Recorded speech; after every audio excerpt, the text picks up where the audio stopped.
Assalamu alaikum, everyone online and brothers here as well. Inshallah, we will continue with the RISALE-I NUR. We are looking at the 23rd word today. We're going to read from the 23rd word. Just recently, the other day on ISRA Academy YouTube page, you've probably seen it, brother, YouTube channel, I did a short video with Dr. Züleyha. It was on human beings being created in the most beautiful pattern. You probably watched it. And I explained a few things there about that verse in the Quran, which is Surah 18, where the Quran says, لَقَدْ خَلَقْنَا الْإِنسَانَ فِي أَحْسَنِ تَقْوِيمٍ ثُمَّ رَدَدْنَاهُ أَسْفَلَ سَافِلِينَ. And I explained there that sometimes the meaning of this verse is misunderstood by people. And they think that by default, we are created perfectly. And even some atheists, disagree with this and they try to argue against it. They say that if we were perfect, then why are there people with certain disabilities, mental defects, physical defects, and things like that? And the answer I give them is this: nobody is perfect. We are not perfect. Human beings are not perfect. The verse doesn't say you are created perfectly. It says you are the best, most beautiful of creation, which if you look at the tafsirs, mufassirs say that human beings are created in the best form. It could be physically as well, because some scholars took it physically in appearance. And there are many arguments we can put forward to prove that. Sometimes I use examples in a humorous way as well, because human face has this unique symmetry and it has been calculated, it has been measured. And I gave that example in the video too. You may go and do the test yourselves. You will see it's true. I mentioned a few things in the video, like if you measure your own face, from where your hairline ends to your beginning of your nose, between your eyebrows, and from there to tip of your nose, and from there to your chin, they are equal in distance, exactly equal. Like I mentioned this in the video too, the width of your eye is the width of your nose. It's exactly the same, right? If you open your mouth like that, the size of your mouth when you open it, it's the size of your ear. And there are so many things like that you can calculate. And yeah, and I mentioned this in the video as well. Old ancient Hellenistic scholars, philosophers such as, Aristotle, Plato, they defined beauty with three critical elements. They said one is symmetry. If something has symmetry, to be defined as beautiful. Two, order. It has to have order. Three, it has to have unity. Many different components working together in unity. And we see this in the human body. So human body is the best of creation. I'll give you one humorous example. When, Hollywood makes all these, $1 million movies, 200, 300, $500 million movies, like you might remember the movie Avatar. Yeah. Box office hit, sold, millions of people watched it.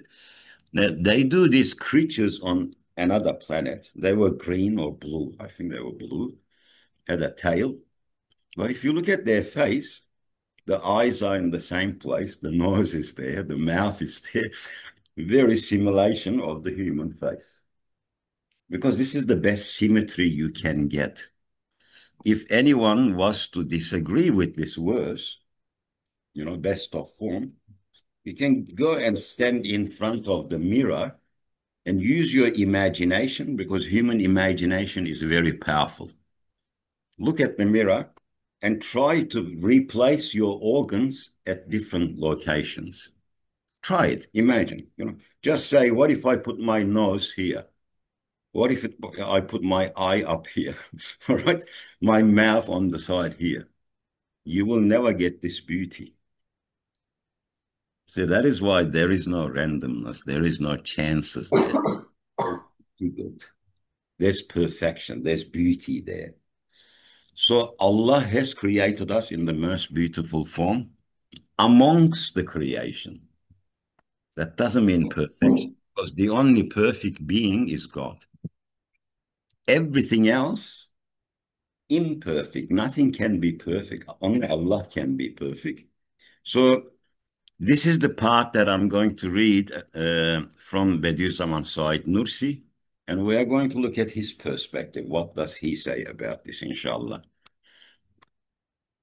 So the verse is, indeed, we have created man on the most excellent of patterns, then sent him down to the lowest of the low, except those who believe and do good deeds, the Quran says. So with this potential, we were created in the best of form, patterns, but it is a type of potential. If we don't use it, we can fall to the level below the lowest of the low, below the animals as well. Human beings have that thing too. Negative potential, we could say.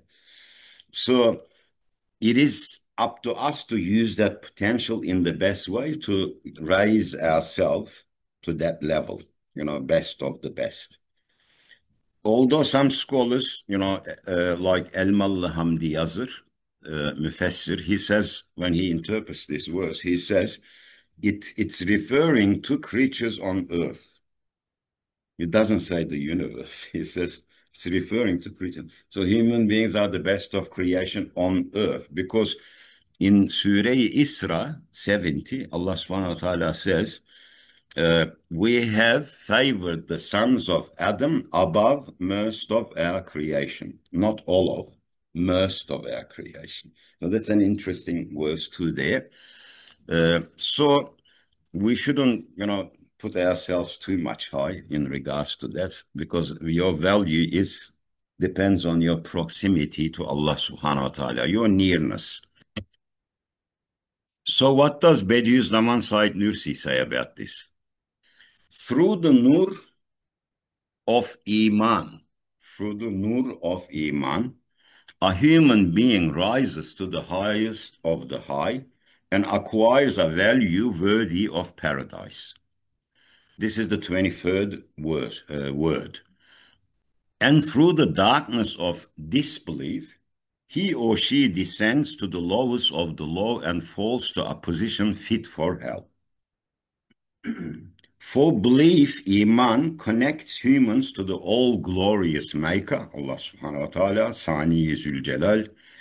It is a relation. So belief is a relation. It means you are connecting to your Lord. There's a relation there.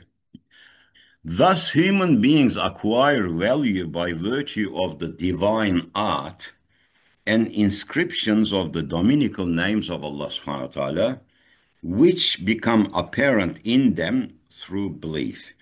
So if you have Iman, then you will see the reflections of the dominical name, Asma'il Husna. Allah's names will be reflected on you like a mirror. Only if you have that Iman though. Now, every creature reflects the names of Allah subhanahu wa ta'ala, but depending on their ability, or we can say in regards to humans, depending on the clarity, the cleanness, the purity of their mirrors. So if the mirror gets all dirty, filthy, the nur will not be reflected from there. On the other hand, disbelief, which is kufr, severs the relation, cuts the relation, and due to that severance, the dominical art, the art of Allah subhanahu wa ta'ala, is concealed. The value of a human being is then only in respect to the matter of his or her physical being. So if you got cut that tie, your value falls down to the material side, your physical side. And if you evaluate yourself only from a physical perspective, material perspective, you don't have much difference between the rest of the creation. Because when you look at the rest of the creation, whether it's a horse, a donkey, an elephant, you look at them, they are made up of the same stuff that you are made up of. Same. amino acids, proteins, lipids, sugars, polymers, monomers, exactly the same stuff. Same genetic material, it's just coded differently, that's all. Same stuff. So your level, immediately drops down if there's no iman, because you're cutting that tie. And think about this, but if someone gives that example, if someone finds a piece of metal on the ground, and that person takes it to the people who, pay money for buying metal, raw metal, they will take it, they weigh it, and they will say, here, 10 cents or 15 cents, like, those cans that people collect, drink cans. But maybe that metal is some, ancient artifact. It could be worth millions. You know what I mean? Like a coin from, let us say, 2,000 years ago. But that person is not aware of its value. And if that person takes it, if the person knows its value, he will take it to the art dealers, people who understand it. And he will get $1,000,000 for it. Yeah. So human beings are like that too. If you look at human beings only from a physical perspective, it's just like that piece of metal. Because one day when we die and they bury us, all the biological little microorganisms will come and they will start pulling our body apart, all the maggots and everything, and then you will decompose into the ground and finish. But if you look at the human body and think about who made it, then you're making that connection. The body becomes very valuable, just like that coin. It becomes very valuable because of the maker. Because of the maker. Now you have one painting there on the wall, for example. You'll get that for $5. Yeah, can get that for $5. But if you had thing there, a Rembrandt, it'll be $50 million. What is the difference? They're both paintings. It is the painter which gives it value, not the art itself. So it is the maker that gives value to human beings. So if you don't have that belief, you have severed the tie, the connection between your Lord. So the value of a human being is then only in respect to the matter of her physical being. And since this matter has only transitory, passing, temporal, animalistic life, its value is virtually nothing. Nothing. So if you look at human beings from a materialistic perspective, its value is virtually nothing. Valueless. Temporal. So human being is such an antique masterpiece of art, as I mentioned before, created by art created by the power of Allah subhanahu wa ta'ala, the Almighty. He and she, or he or she, is a most subtle and graceful miracle of his power, created to manifest his names and attributes. That's our primary duty. In a way, Allah subhanahu wa ta'ala is observing his own art on humans and other creation. The beauty of his art. In the form of a miniature specimen of the universe. So Bediüzzaman Said Nursi says human beings are a miniature specimen of the universe. In fact, he says if you squeeze the universe, it will become a human being. If you enlarge the human being, he will or she will become a universe. So it's squeezed in a human being. If the light, the nur of Iman, enters his or her heart, all the meaningful divine inscriptions on him may become apparent and readable. As one who believes will decipher them consciously, and through that relation encourage others to read them as well. That is to say, the dominical art in humans becomes apparent through meanings like, I am the creation and artifact of the all-glorious maker.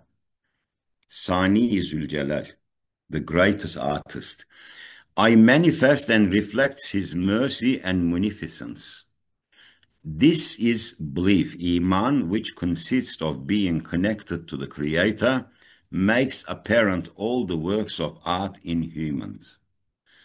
I remember when I was, doing one program in regards to proving the existence of Allah subhanahu wa ta'ala, I was giving some examples, like, for example, that I used before. I say, when you look at the painting of Mona Lisa, that painting indicates to Leonardo da Vinci, the artist, yeah? Automatically you make a connection there. Because that painting is saying, this great artist have painted me. It doesn't need to talk. You can tell. Any intelligent mind will work that out. And somebody put underneath the video, they said, but we know Leonardo da Vinci. We know he existed. There's some pictures of it. It's even in the thing, in history. And I said to him, to this person, does it make any difference? I said, if you find a painting in a cave, let us say 20,000-year old, which they do, here in Australia, you don't know who the artist is. Do you say there is no artist? You still say the same thing when you see that painting. You say, well, somebody made this, some intelligent being drew this. It's a reality. And when you look at the universe, when you look at human beings, don't you make the same comparison? Do you say it's just a random chance? As we mentioned before, look at the configuration, look at the symmetry. It is screaming out, shouting, saying that I have a maker, I have a maker. Allah subhanahu wa ta'ala, when you analyze whether it's a human being or an animal or the galaxies or the atoms, their particles, Allah subhanahu wa ta'ala, you can see that he's not only the grand designer, he is the greatest mathematician, he is the greatest biologist, he is the greatest chemist, he is the greatest physicist. Everything is in there.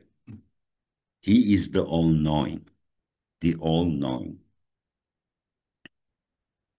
So a human's value is proportional to that dominical art, and by virtue of being a mirror to the eternally besought one.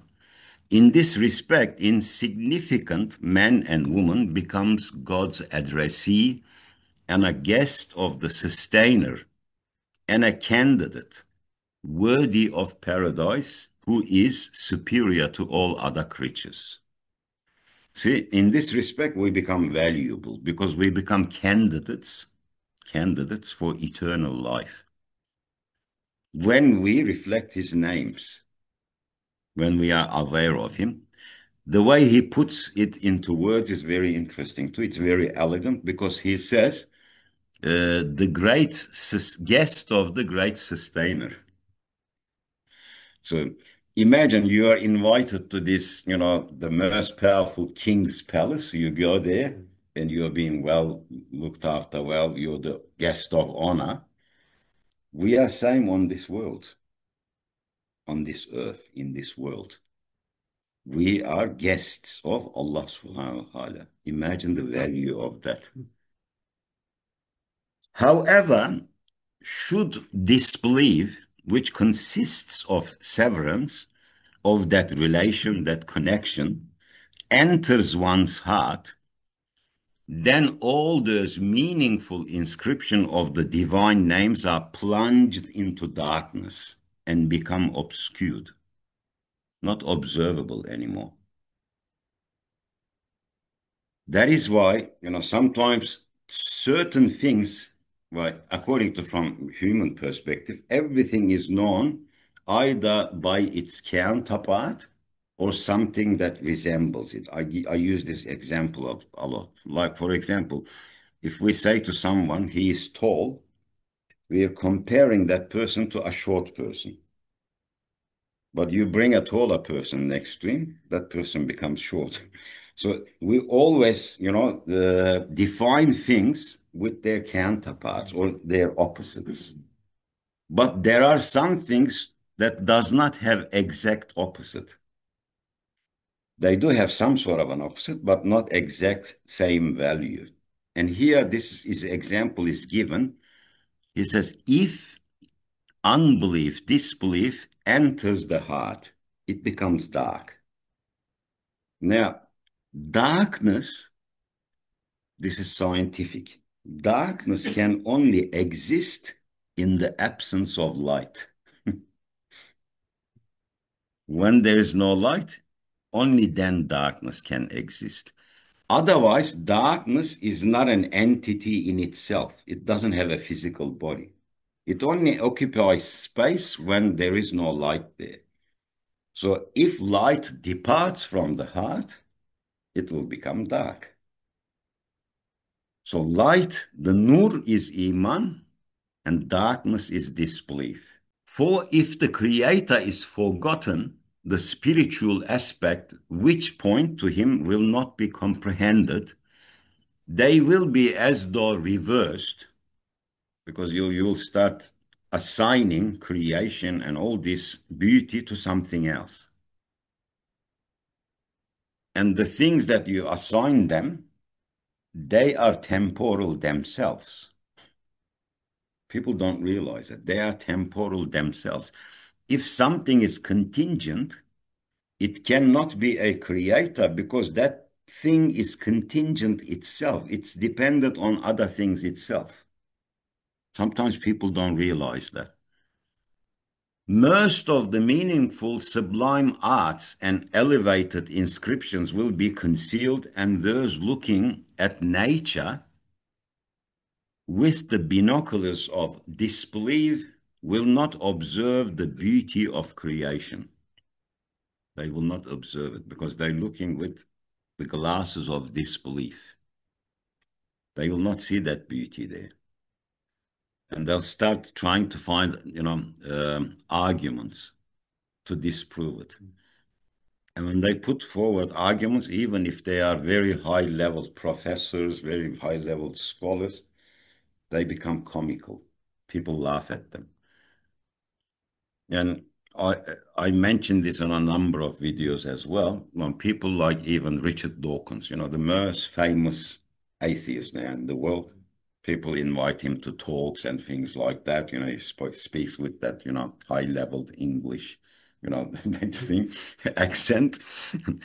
And I listened to him 5 times, I think it was in one video, as I remember, if it was him. He says, if human beings were so perfectly designed, they shouldn't have these such and such faults. He was arguing.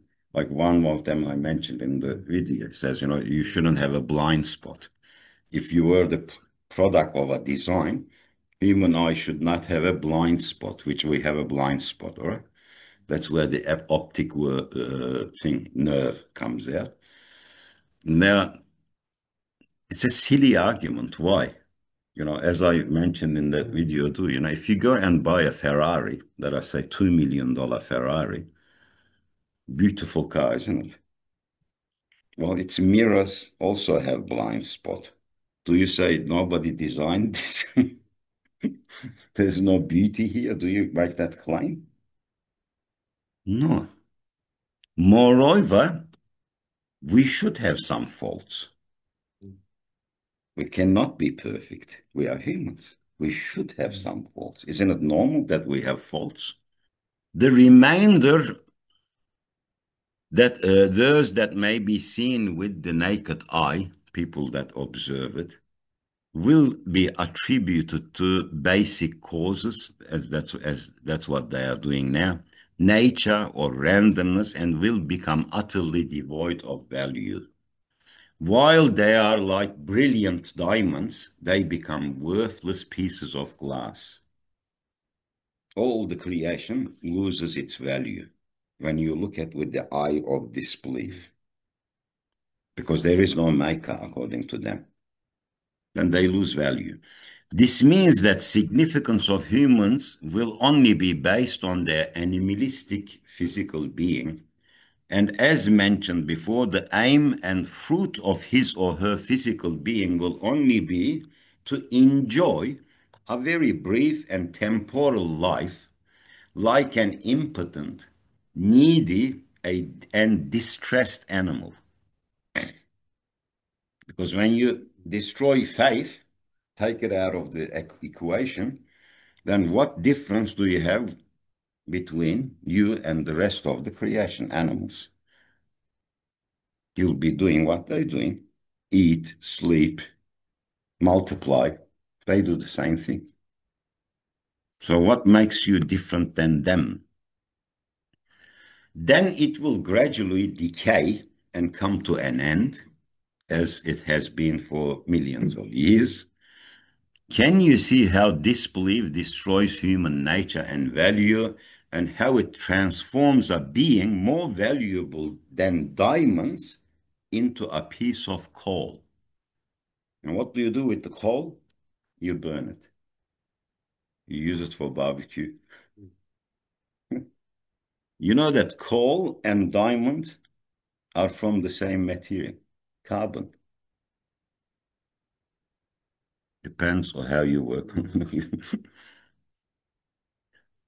The second point, just as belief, Iman, Nur, a light which illuminates humans and makes clear all the messages of Allah subhanahu wa ta'ala inscribed upon him or her, so too it illuminates the universe. So Iman not only illuminates the human beings, it also illuminates the universe. Entire universe starts having a meaning for its existence, and delivers the past and the future from darkness. Allah is the protector of those who believe. He leads them out of darkness into light. Therefore, Allah will guide those who wish to be guided on the luminous of the Quran. Another interesting thing, sometimes people ask that question too, Allah is Hidayah. Allah gives Hidayah, and the Quran says He gives Hidayah to whom He wishes. Then isn't Allah making a thing here, Choice. Yeah, differentiating between His creation? That is not what that verse means. He explains this here. Allah will guide those who wish to be guided. Who wish to be guided. So if you don't wish to be guided, Allah won't guide you then, because you don't deserve it. The wish to be guided, technically, would it mean that you're not arrogant, you contemplate and then thinking about? Yes, of course, it includes all of them. Yeah. And you have that will. Yeah. You want to be guided. You're looking for it. Yes. But those who rely on their egos, like you said before, that's the opposite of thing. It's exactly like arrogance. Those who rely only on their egos, they will fall into the obscurity of heedlessness and will be afflicted with the darkness of misguidance, because they rely on themselves so much. But that reliance can only take you till the grave, and then it's all finished. No one can help you after that point. But if he adheres to the divine guidance and belief enters his heart or her heart, and if the tyranny of his nafs and ego is crushed, and he follows Allah's book, the Quran, the universe will suddenly take on the color of the day and be filled with divine light. Nur. The entire universe will recite the verse, Allahu nuru samawati wal ard.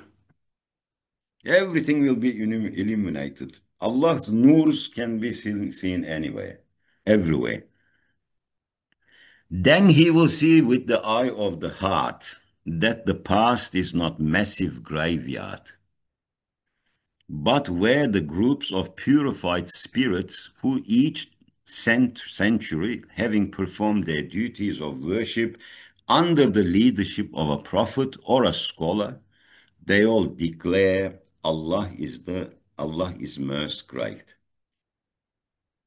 He will see that on completion of the duties in their worldly lives, they have moved on to the elevated abodes. So when a person with Iman looks at the past, that person does not see the past as an entire darkness where people have disappeared into their graves. They never to be exist again.